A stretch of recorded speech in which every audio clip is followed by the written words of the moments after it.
Agweek TV Soy Insight, brought to you by the North Dakota Soybean Council. Harvest is no sooner finished than it's time to start thinking about next year. This year, planting started late, and many growers ended the season with tough harvest conditions for late season crops like soybeans.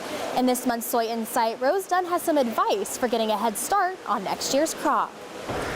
There's been less time for post-harvest operations such as some fall tillage or fertilizer application. Greg Endres is a cropping systems specialist at the NDSU research station in Carrington, North Dakota. He says if you're running short of time this fall, it's probably okay to leave the residue on the field, as it will help reduce soil erosion over the winter and help retain soil moisture for a spring boost. Especially if it's standing residue, either small grain or maybe corn residue, that'll certainly help us capture some snow and moisture that may help give us a boost for our soybean yields next year. And Endres reminds crop rotation is important.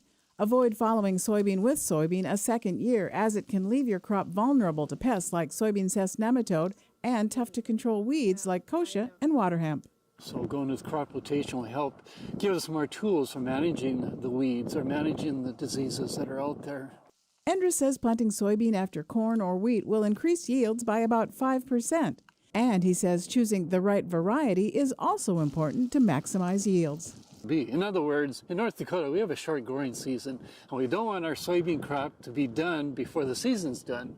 But on the other end of the scale, we don't want to choose a long maturing variety and then get hit by a killing frost. Another key to success is soil sampling. Agronomist Sarah Hall Lovas says now is the time to collect soil samples. She says soybean growers need to be testing for phosphorus, potassium, iron deficiency, chlorosis, and soybean cyst nematode egg counts. Soybeans are a very high user of phosphorus and potassium levels, and it's critical to be monitoring those levels and making sure that there's adequate amounts of those nutrients in the soil to support their soybean crop.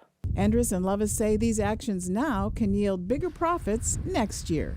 This is Rose Dunn for Agweek.